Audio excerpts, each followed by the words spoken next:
ሰላም ውድ ተመልካቾች እንደምን አላችሁ?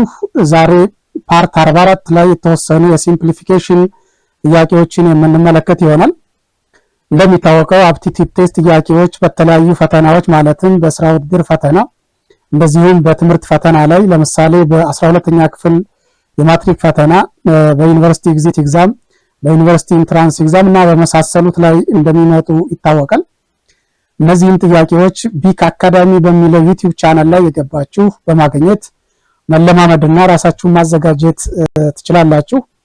ቻናሉን የገባችሁ ሰብስክራይብ ያደረጋችሁ ቤተሰብ በመሆን በየሳምንቱ የሚቀርቡ ጥያቄዎችን መመልከት ትችላላችሁ። ወደ ጥያቄዎቹ እንሄዳለን። ኦኬ question number 148 5/12 of which sum is equal to 3 and 3/4 of 100. A 750, B 800, C 900, D 1000. Just to get the answer for this question, let's represent the unknown number by x. That means let x be unknown. Then 5/12 of the unknown number, that means x, is equal to 3 and 3/4 of 100. Or you can write this one as such: 5/12 times by x, which is equal to 3 and 3/4 of 100, or 3 and 3/4 times by 100. Then it can also be written as such: 5x/12, which is equal to 15 times by 100/4. Then again you have 5x/12, which is equal to 15 times by 25. Since 100 divided by 4 is 25, you are remained with 15 times by 25. Again, 15 times by 25 is 375, and you can have 5x/12, which is equal to 375. Then crisscross and you get 5x, which is equal to 12 times by 375. Divide both sides by 5. Then you get x is equal to 4,500/5. Then the value for x is equal to 900. So your answer for this question is choice C. Okay, let's go to the next question. Question number 149. 3/8 is what part of 1/12? A 3/7, B 1/12, C 4/3, D 9/2. Okay, let's here again x be part of 1/12, which is equal to 3/8.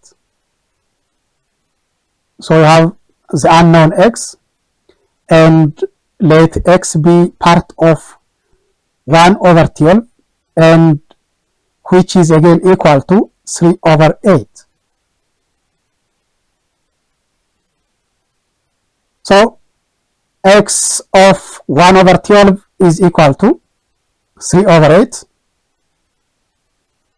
That means again x times by 1/12 is equal to 3/8, or x/12 again is equal to 3/8. Crisscross it, you get 8x, which is equal to 36. Then x is equal to 36/8. Then simplify to its lowest form, you get x is equal to 9/2. So your answer for this question is choice D. Okay, this is for all today, and you can get more questions as such on Beak Academy YouTube channel.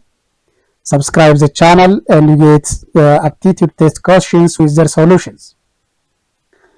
እሺ ውድ ተመልካቾች እንደሚታወቀው ቢክ አካዳሚ በሚለው ቻናል አፕቲቲዩድ ቴስት ጥያቄዎችን እየሰራሁላችሁ እገኛለሁ። እስካሁን ድረስ በአጠቃላይ በ143 ክፍሎች ወይም ይቅርታ በ43 ክፍሎች 149 የሚሆኑ ጥያቄዎችን እስካሁን ድረስ ለመስራት ተሞክሯል። እነዚህ ጥያቄዎች በብዛት እንደሚታወቀው በስራ ውድድር ፈተና እንደዚሁም በትምህርት ቤት ፈተና ላይ በ12ኛ ክፍል ማትሪክ ፈተና፣ በዩኒቨርሲቲ ኤግዚት ኤግዛም፣ በዩኒቨርሲቲ ኢንትራንስ ኤግዛም እና በመሳሰሉት ለማስተርስ ኢንትራንስ ኤግዛም የሚመጡ ጥያቄዎች በመሆናቸው ብታውቋቸው ተጠቃሚ ትሆናላችሁ። በየሳምንቱ የተወሰኑ ጥያቄዎችን እንደዚህ በቪዲዮ እያዘጋጀው እያቀረብኩላችሁ እገኛለሁ። ጥያቄዎቹን እየያዛችሁ አሰራሩን እየተመለከታችሁ መለማመድና ራሳችሁን ለየትኛውም ፈተና ብቁ ማድረግ ትችላላችሁ። በመሆኑም የቻናሉ ቤተሰብ በመሆን እንድትማሩ ጋብዛችኋለሁ። ሌሎች ስራ ፈላጊዎችና ተማሪዎችም ይህን ቻናል እንዳገኙት ይህንን ቻናል ለማስተዋወቅ ሞክሩ። ቻናሉን ኮፒ አድርጉላቸው፣ ሼር አድርጉላቸው። እናንተም በየጊዜው የገባችሁ ቪዲዮውን በመመልከት መለማመድ ትችላላችሁ። አስተያየት ካለ ኮሜንት ካለ ዌልካም ማቅረብ ትችላላችሁ። መስተካከል ያለበትን አቀራረብ ችግሮች ካሉ በዚህ መልኩ የምትሉት ካለ ለመማር እስከሆነ ድረስ በተሻለ ሁኔታ ለእናንተ ሳቢ በሆነ መልኩ ለማቅረብ ሞክራለሁ። ስለዚህ ኮሜንት ካላችሁ አስተያየት ካላችሁ ማቅረብ ትችላላችሁ። ቻናሉን ሰብስክራይብ አድርጉ። ታንኪዩ